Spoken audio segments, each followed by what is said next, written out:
Et nous allons donc passer à la deuxième partie de la journée, la troisième après les allocutions initiales, qui concerne la mémoire de la résistance des étrangers. Avant de passer la parole à Denis Péchanski qui va faire l'introduction, je présente donc les différents intervenants qui n'ont pas véritablement besoin qu'on les présente. Geneviève Dreyfus-Armand, présidente d'honneur du Centre d'études et de recherche sur les migrations ibériques. Jean-Baptiste Romain, directeur des hauts lieux de la mémoire en Île-de-France à l'Office national des anciens combattants et victimes de guerre. Et bien sûr, Pascal Horry, donc de l'Académie française, qui nous a fait l'honneur d'être le premier membre du comité de parrainage de notre initiative pour l'entrée de Missak Manouchian au Panthéon.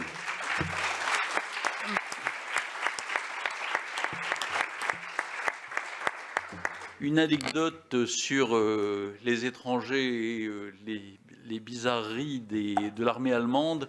J'ai écrit il y a quelque temps la rapide biographie d'un homme tout à fait qui est à peu près inconnu, mais qui est quelqu'un de tout à fait extraordinaire, qui s'appelle Pierre Jacobsen, qui était un grand officier et un grand diplomate français jusqu'à sa mort brutale en 1957 à l'âge de 40 ans.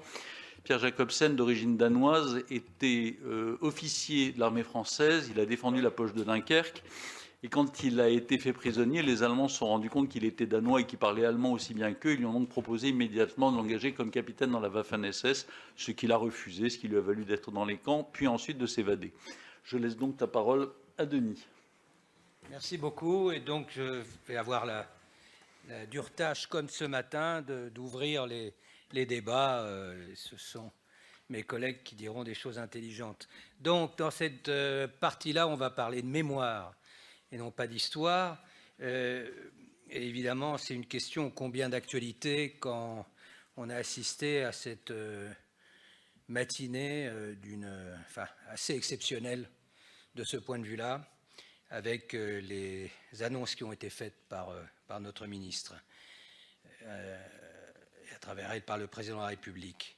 Donc, dans ces moments où nous engageons notre combat pour la reconnaissance et la panthéonisation de Manouchian, et à travers sa panthéonisation, la reconnaissance de l'engagement des étrangers dans la résistance, nous avons souhaité aborder cette question aussi sous l'angle mémoriel, en ayant bien en tête que la mémoire est une question d'histoire.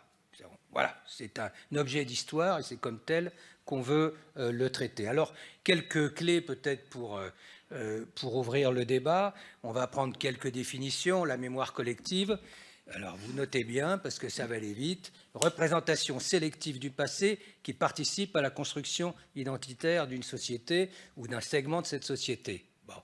Représentation du passé, c'est on voit bien la différence avec l'histoire qui est censée être une analyse du passé avec les outils scientifiques que les chercheurs doivent se construire. Là, il s'agit de représentation du passé dans une société. Elle est sélective. Évidemment, on ne se souvient pas de tout. Et cette sélection, elle est fondée sur quels critères? Le fait de participer à la construction identitaire ou pas de cette société à un moment donné, parce que ça va évoluer avec le temps. Et certains événements extrêmement importants ne vont pas être gravés dans la mémoire collective, ou vont l'être peut-être un moment, puis vont disparaître. Et c'est ça tout l'intérêt de ce type de travail qui nous amène à réfléchir sur, deuxième concept que je vous propose, celui de conditions de la mise en récit mémoriel.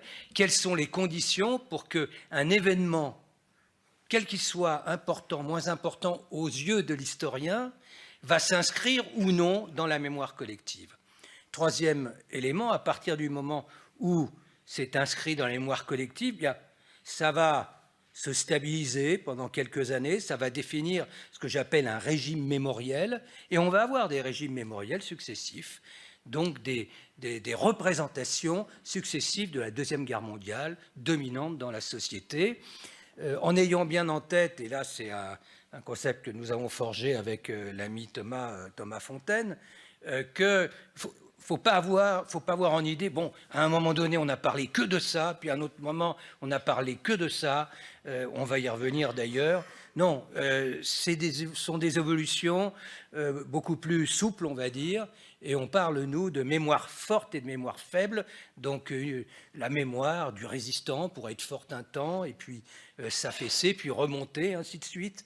Et ce sont, ou la mémoire de la victime juive, ou la mémoire de Vichy. Et ce sont ces mouvements-là qui font l'histoire de la mémoire. Alors, arrêtons-nous justement sur les régimes mémoriels, et pour répondre à une question simple, ou à peu près simple, quand et comment les résistants étrangers, je ne sais plus si la personne qui avait posé la question est toujours là, je vais apporter la réponse immédiatement, bien sûr, comment les résistants étrangers se sont inscrits dans la mémoire française de la Seconde Guerre mondiale. Bon. Alors très souvent, et malheureusement repris par les collègues dans les établissements scolaires, on a un schéma avec 2 moments. Vous voyez, pendant des décennies, c'était la figure du résistant qui était structurante de la mémoire collective en France, la Deuxième Guerre mondiale, et puis après, à partir des années 70, deuxième grand moment, là c'est la victime juive. Voilà. Et en général, d'ailleurs, c'est accompagné, ce qui est le contre-exemple de tout ce qui est la démarche historienne, par un jugement de valeur. Avant, c'était l'ombre, voilà, c'était une légende, et puis enfin, on va vers la vérité avec le deuxième régime mémoriel. Bon, moi j'ai 6 régimes mémoriels. Bon, vous comprenez bien que c'est un petit peu problématique. Alors là, vous n'êtes plus en âge à passer le bac, mais quand je dois m'exprimer devant des élèves, je leur dis, ben, vous m'écoutez, puis après, surtout, vous n'en parlez pas, parce que ce n'est pas exactement ce qu'on attend de vous. Bien. Parce que c'est autrement plus complexe.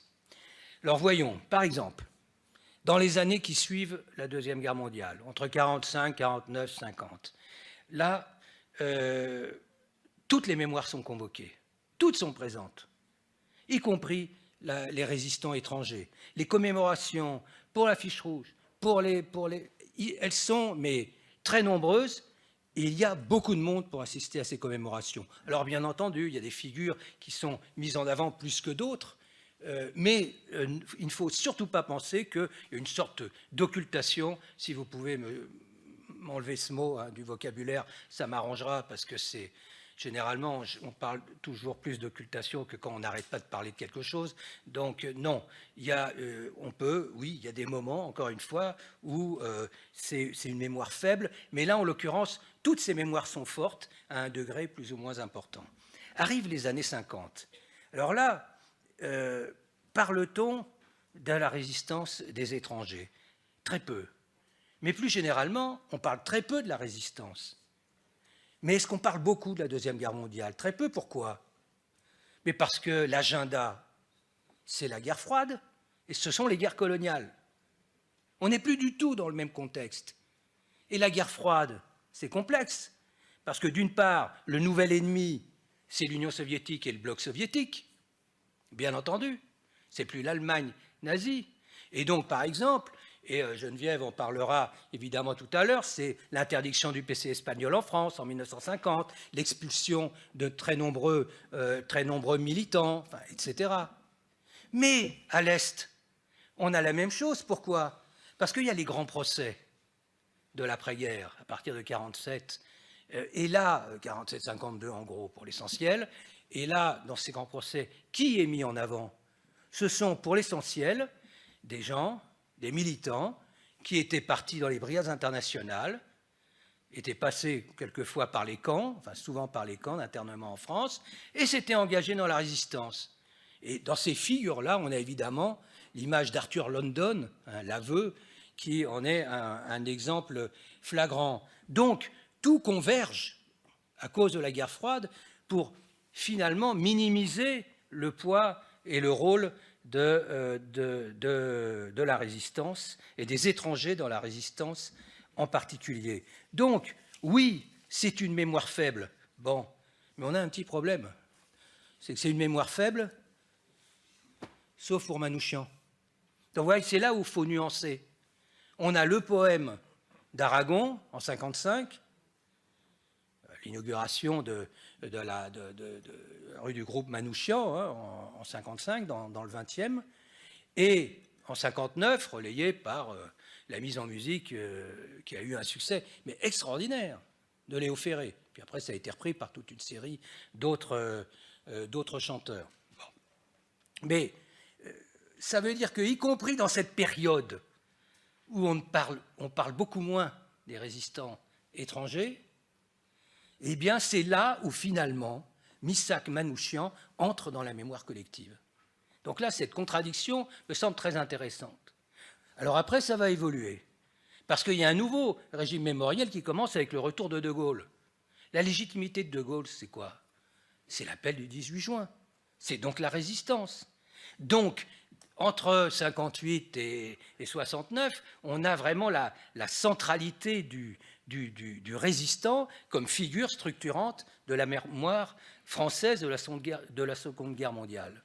Et d'ailleurs, en convergence avec le principal parti d'opposition à ce moment-là, dans toute cette période, le Parti communiste, qui se retrouvait facilement dans cette configuration-là, d'où, pour ceux qui ont l'âge de l'avoir vécu, les dialogues répétés à la télévision entre Rol-Tanguy et Chaban-Delmas.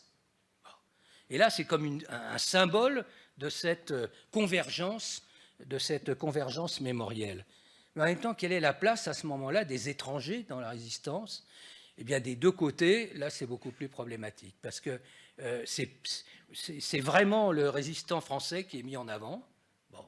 Ce qui fait que, alors même que le résistant est central dans le régime mémoriel, la place régresse encore du résistant étranger, malgré ce qu'on a vu de Manouchian. Puis succède, après le départ de De Gaulle, sa défaite au référendum, le départ, mai 68, enfin bon, dans ce contexte-là, depuis les années, je dirais, 69-70 jusqu'au milieu des années 80, pas avant, hein, on pourra revenir dessus, mais bon.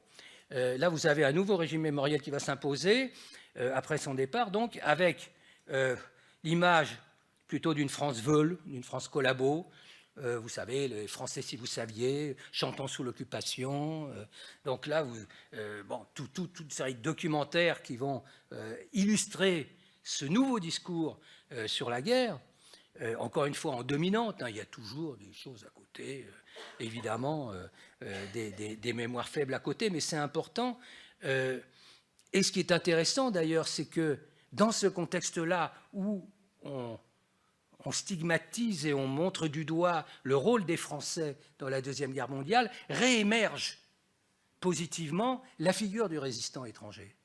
C'est à ce moment-là qu'on voit des documentaires et qui permettent de mieux dénoncer la lâcheté des Français. Bon. Vous voyez que ça devient complexe quand même, mon affaire. Hein. Bon, alors, et au fur et à mesure va s'imposer à partir du milieu des années 80, je ne vous ai dit pas avant, parce que souvent on parle des années 70, de Klarsfeld, de Paxton, mais non, c'est au milieu des années 80 que dans la société française, véritablement, la figure dominante, la figure structurante de la mémoire de la Deuxième Guerre mondiale et la figure de la victime juive, ben là, ça continue avec un statut peut-être pour le résistant étranger qui est un peu différente dans la mesure où il va partager en quelque sorte ce discours victimaire qui est au cœur de ce régime mémoriel-là. C'est-à-dire qu'on va voir le résistant étranger, évidemment, comme acteur, mais d'abord comme une victime de Vichy, victime des Allemands, bon, on parle surtout de Vichy d'ailleurs, plus que des Allemands, mais ça me semble assez intéressant de voir que là, on a un jeu assez complexe derrière la mémoire de la même catégorie. Bon. Arrive la période successive, tentative qui a échoué de Nicolas Sarkozy, mais qui va être vraiment systématisée sous François Hollande, qui va cependant être assez oublieux des résistants étrangers dans la panthéonisation de 2015, comme vous le savez sans doute, et d'Emmanuel Macron, qui va, pensons-nous, confirmer, enfin bon, secret de Polichinelle, va honorer Manouchian bientôt, après avoir honoré Joséphine Baker. Donc, vient en quelque sorte, et sous François Hollande et sous Emmanuel Macron, vient le temps des convergences mémorielles. Bon.